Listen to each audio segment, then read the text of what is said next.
नमस्कार दोस्तों, स्वागत है आपका द ग्राउंड रिपोर्ट में। मैं हूं समीर आत्मज मिश्र। बिहार में बम्पर बहुमत पाने के बावजूद सरकार बनने में अभी रास्ते उतने साफ दिखाई नहीं पड़ रहे हैं जितने कि साफ होने चाहिए थे, या जितनी अस्पष्टता चुनाव से पहले दिखाई पड़ रही थी कि अगर एनडीए चुनाव जीतता भी है तो ये दिक्कतें सामने आ सकती हैं।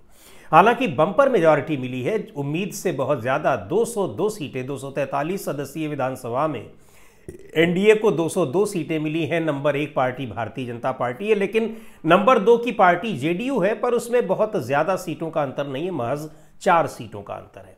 और यही कारण है कि ये सारी दिक्कतें आ रही हैं। कल कैबिनेट की बैठक की नीतीश कुमार ने, राज्यपाल से मुलाकात की। राज्यपाल को कहा कि कैबिनेट ने प्रस्ताव पारित किया है कि विधानसभा भंग कर दी जाए 19 नवंबर को, और ये जानकारी उन्होंने वहां सौंपी। उसके बाद ये था कि एनडीए के जो विधायक दल की बैठक भी होगी और उसमें नेता चुना जाएगा एनडीए का। उसके बाद फिर नीतीश कुमार राज्यपाल के समक्ष अपना दावा भी पेश करेंगे कि उनके पास वो एनडीए के विधायक दल के नेता हैं, इस गठबंधन के इतने विधायकों की उनके पास सूची है, जो कि एक औपचारिकता होती है और प्रारंभिक प्रक्रिया होती है सरकार के गठन की। और इससे पहले सूचना ये थी सोमवार को कि भारतीय जनता पार्टी विधायक दल की बैठक होनी है, लेकिन इधर कैबिनेट की बैठक हो रही है, उधर खबर आती है कि विधायक दल की बैठक टाल दी गई है। और इस बैठक को टालने के बाद फिर नीतीश कुमार भी थोड़े से ढीले पड़ गए और वहां पर उन्होंने राज्यपाल से मुलाकात जरूर की और उन्हें बताया कि 19 नवंबर को कैबिनेट में जो प्रस्ताव पारित हुआ उसकी जानकारी दी।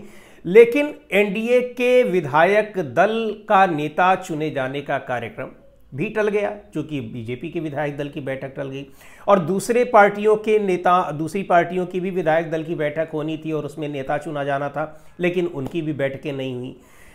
और दरअसल इन सारी चीज़ों के पीछे अब एक बात तो तय है कि अभी, जैसे हमने आप कुछ पिछले वीडियो में भी बताया था कि बीजेपी की मजबूरी है कि तात्कालिक रूप से वो नीतीश कुमार को ही मुख्यमंत्री बनाए। उसके पीछे आप संक्षेप में आपको ये बता दें कि एक तो ये है कि बार बार ये कह दिया था, आखिरकार घोषित भले नहीं किया था, लेकिन आखिर में बीजेपी के बड़े नेताओं ने भी कह दिया कि नीतीश के ही नेतृत्व में हम चुनाव लड़ रहे हैं और उनको हम वही बनेंगे, वहां नेता बनेंगे। दूसरी बात यह भी है कि जो बीजेपी और जनता दल यूनाइटेड के बीच सीटों का जो अंतर है, वो अंतर इतना कम है और नीतीश कुमार के पास इंडिया गठबंधन के पास सीटों का एक ऐसा विकल्प है जिसकी वजह से बीजेपी इग्नोर नहीं कर पाएगी, क्योंकि नीतीश कुमार अगर इंडिया गठबंधन से मिलकर सरकार बनाते हैं तो बहुत ही आराम से बना लेंगे सरकार वो। हाँ, बीजेपी अपने दूसरे गठबंधन के घटक दलों के साथ सरकार नहीं बना पाएगी, उसके पास विधायकों की कमी है, यद्यपि उसके पास इंतजाम करने की पूरी क्षमता है, पर जो आंकड़े जो है वो उतने पर्याप्त नहीं है।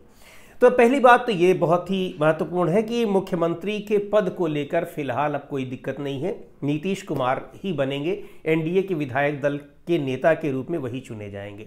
लेकिन ये भी तय है कि नीतीश कुमार क्या पूरे 5 साल इस एनडीए की सरकार का नेतृत्व करते रहेंगे, और इसकी संभावनाएं बहुत ही कम दिखाई पड़ रही हैं।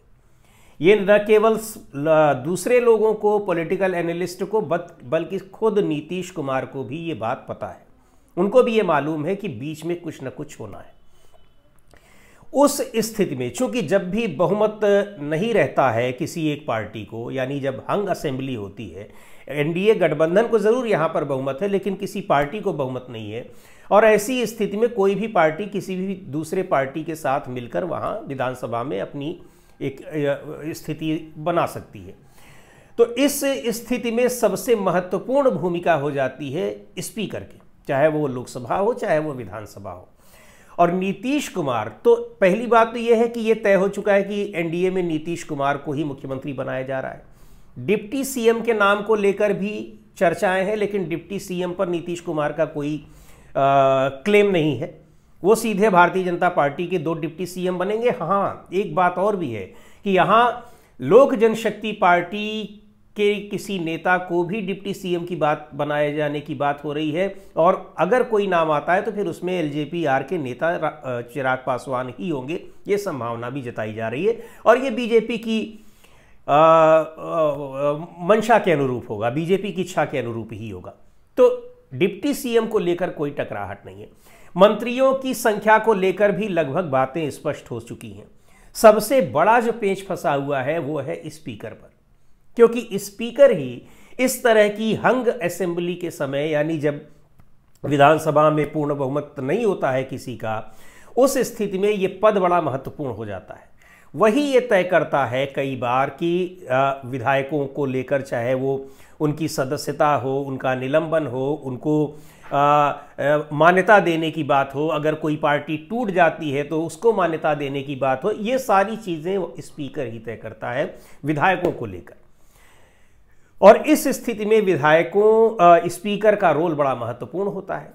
नीतीश इस बात पर अड़े हुए हैं कि चाहे मंत्रियों की संख्या उनकी कम कर दी जाए, डिप्टी सीएम पर तो क्लेम है ही नहीं, जब सीएमओ बन रहे हैं तो मंत्रियों की संख्या भले कम कर दी जाए, लेकिन स्पीकर वो अपना चाहते हैं।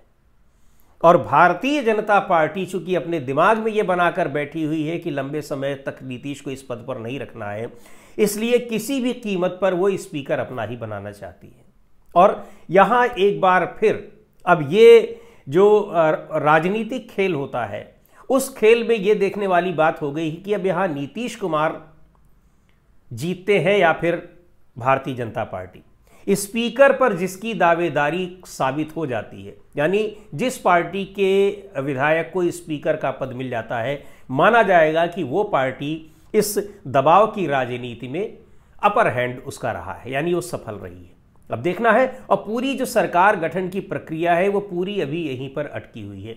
ये सारे मसले जब हल हो जाएंगे, जहाँ तक दो डिप्टी सीएम की बात है, अब उसमें यह ज़रूर है कि डिप्टी सीएम में एक पिछड़ा वर्ग से भी होना चाहिए, महिला से भी। नीतीश का जो दबाव है, और ये बीजेपी की भी चाहत है, चूँकि एक मैसेज देना है कि पिछड़े वर्ग का भी प्रतिनिधित्व हो, महिला का भी हो, और उसमें चूँकि सारा कुछ दूसरे जातियों के लोगों को मिल रहा है, तो उसमें एक फॉरवर्ड क्लास के भी व्यक्ति का हो, तो कोई फॉरवर्ड क्लास का भी व्यक्ति बन सकता है डिप्टी सीएम, और महिला या पिछड़े वर्ग से कोई बन सकता है डिप्टी सीएम। बनेगा एक ही। अब उसमें समीकरण देखना है कि फॉरवर्ड क्लास की महिला बन जाती है तो वहाँ दोनों समीकरण सज जाएंगे, या फिर बैकवर्ड क्लास की महिला बन जाती है तो वहाँ दोनों समीकरण सज जाएंगे, या फिर किसी दलित वर्ग के व्यक्ति को बनाया जाएगा। लेकिन इन सारी चीज़ों में एक बात ये भी है कि अगर इनमें से